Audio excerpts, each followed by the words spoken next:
Oke, jadi lanjut dari daur ini kan siklus Krebs, lanjut dari dekarboksilasi oksidatif yang kemarin. Kita lihat dekarboksilasi itu masih terjadi di matriks mitokondria. Ini kan ada mitokondria nih. Ini adalah sitoplasma ya, sitoplasma, dan ini adalah matriksnya. Nah ini apa? Jadi kan ingat mitokondria itu merupakan organel sel yang memiliki dua membran. Jadi dia membrannya berlapis-lapis, makanya nggak langsung masuk ke matriksnya. Dia tuh punya membran sendiri gitu. Mirip kayak sel tapi dia punya dua membran. Nah, sama juga siklus Krebs itu masih terjadi di mitokondria, tepatnya di matriks, udah benar-benar masuk. Nah, kita ingat tadi kan di dekarboksilasi oksidatif itu dia menghasilkan 2 asetil CoA dan yang tadinya C3 menjadi C2. Nah, karena ada dua asam pirufat, ada 2 kali C3, dia menghasilkan juga 2 kali C2. Nah, C-nya dihilang kemana nih? Yang dari 3 ke 1 akan menghilang jadi CO. Gitu. Nah, berarti dia menghasilkan 2 asetil CoA. Nah, asetil CoA yang kita pakai di siklus Krebs. Jadi awalnya gini, ini masih terjadi di matriks ya. Nah, kenapa namanya siklus Krebs? Karena yang pertama siklus. Siklus itu kan kayak siklus air ya kan, gak habis-habis. Nah, sama juga kayak gini. Kenapa dia gak bisa habis? Karena pada dasarnya dia tuh bisa menghasilkan reaktan, dia tuh reaktan dan produk itu sama senyawanya. Jadi kayak udah dihabis nih reaktan nih, habis jadi produk jadi reaktan lagi, habis gitu, makanya namanya siklus. Nah awalnya gini, ada asetil CoA dan itu tadi karbonnya 2 karbon ya, C2. Nah awalnya nih kita lihat ini nih OAA, namanya asam oksaloasetat. Nah asam oksaloasetat ini punya karbon nomor 4 karbon. Dia punya 4 karbon dan dia ketambahan sama asetil CoA tadi yang kita udah buat di DO. Terus dia akhirnya jadi 4C tambah 2C 6C. Nah, namanya sitrat asid atau asam sitrat ya. Nah, dari asam sitrat dia menjadi isositrat. Nah, iso sama-sama 6C nih. Iso kenapa namanya beda? Nah, karena sama kayak tadi glikolisis, dia punya isomer. Nah, isomer. Ini lihat, habis dari isositrat ke alfa ketoglutarat. Nah, lihat nih, di sini 6C, di sini 5C. Berarti ada C yang hilang dan C yang hilang sama kayak DO tadi. Di CO yang hilang itu dalam bentuk CO2. Nah, ketika CO hilang ada pasti berbarengan dengan terbentuknya NADH. Sama kan kayak ini kayak DO tadi. Nah, jadi setiap penghilangan C pasti terbentuk NADH. Dan dia bawa elektron ya seperti yang kita tahu. Nah, terus dari sini dari alfa ketoglutarat menjadi susinyl CoA dan susinat itu nih, ini dari 5C ke 4C. Berarti ada lagi yang hilang. Berarti 2 kali berturut-turut C-nya hilang 2. Dari 6 hilang 2. Jadi tinggal 4C. Berarti yang terbentuk 2CO2. Iya, paham ya sampai sini? 2CO2 yang terbentuk sama 2 NADH. Ingat ya, ini masih yang per 1 asetil CoA loh, per 1 asetil CoA. Nah, kenapa per 1 asetil CoA? Karena kita ingat tadi, kan di DO kan 2 kali. Ada 2 kali asetil CoA. Ini per 1 dulu ya. Oke. Terus setelah hilang CO-nya, setelah terbentuk NADH, ingat ya kalau misalnya NADH panahnya ke sini berarti terbentuk. Tapi kalau panahnya dari sini dia tuh membutuhkan gitu. Jadi udah terbentuk 2 CO2, 2 kali CO2 di satu ini, di satu asetil CoA dan juga 2 NADH sampai sini. Nah, terus di sini nih ada apa nih ribut-ribut. Nah, gini ceritanya.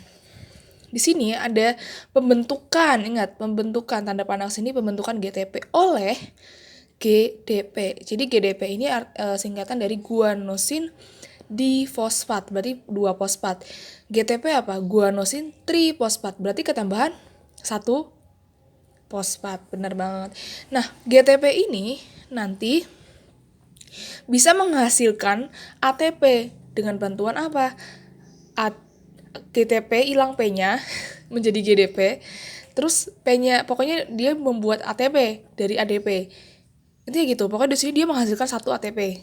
Ingat ya, berarti sampai sini 2 CO2, 2 NADH dan 1 ATP. Nah, lanjut lagi masih dalam karbon 4C, enggak ada yang berkurang, ini juga masih 4C. Masih 4C, tapi ingat nih ada lagi nih yang baru banget ini. kan kita selama ini kan NADH kan, NADH. Nah, di sini ada FADH, ini baru nih. Jadi setiap tahapan respirasi itu pasti ada yang menonjol. Kayak tadi yang pertama glikolisis, kita tahu ada NADH, ada asam pirufat. Kalau DO ini utamanya di CO2. Di sini pertama kali CO2 dikeluarkan. Dan di sini ada yang baru juga, yaitu FADH. Nah, FADH itu hampir banget sama kayak NADH. FADH, NADH itu mereka itu adalah senyawa organik pembawa elektron. Nah, lihat nih, FAD, hasilnya kan FAD plus ditambah 2H plus, berarti plusnya ada berapa? Ada 3. Nah, untuk menyeimbangkan atau menetralkan, berarti mereka membawa 3 elektron. Nah, ini ingat ya, FADH membawa FADH 2 kali. Kok 2 kali sih? FADH 2. Nah, itu membawa 3 elektron. Kalau NADH aja itu membawa 2 elektron. Oke, yang tadi kita udah bahas. Terus lanjut lagi. Karena dia membentuk FADH, yang tadinya susinat berubah menjadi fumarat dan masih berkarbon 4 atomnya. Lanjut ke malat. Dan nah, lihat nih, di sini masih berapa C-nya? Ada 1, 2, 3, 4, ya kan, ada 4C. Nah, 4C ini untuk menjadi asam oksalasetat lagi. Kenapa bisa begitu? Berarti kan gini, misalnya nih reaktan ya, terus produknya kenapa asam oksalosetat lagi? Kenapa bisa gitu? Karena dia diubah, dan ketika dia mengubah si ini dari malat jadi ini, melepaskan NAD lagi. Dan kenapa? Dan atomnya masih sama, 4C. Makanya dari itu kenapa disebut siklus, karena reaktan sekaligus produk. Nah, produknya ini ditambah asetil-CoA. Nah, tadi itu untuk 1 kali asetil-CoA ya kan, padahal kita punya 2 nih.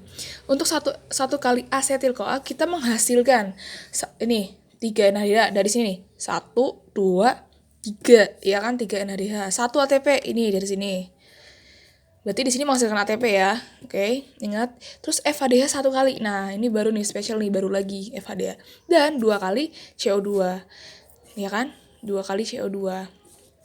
Nah, jadi karena itu buat per 1 asetil-CoA, maka karena ada 2 asetil-CoA tadi yang dihasilkan di DO, kita gunakan atau dikali 2 semuanya ya. Jadi menghasilkan 6 NADH, menghasilkan 2 ATP, menghasilkan 1 FADH, dan 4 CO2. Nah, 4 CO2 ini kan ada 4 CO2 nih, total ya, udah total.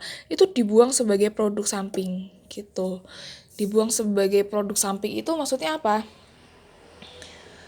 Dibuang sebagai produk samping itu nanti digunakan lagi apa ya nanti untuk siklus berikutnya gitu.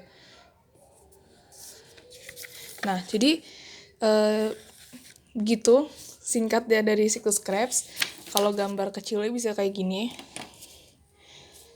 gampang banget sih, tapi intinya ngerti lah. Pokoknya di sini tuh baru pertama kali digunakan FADH gitu. Selesai.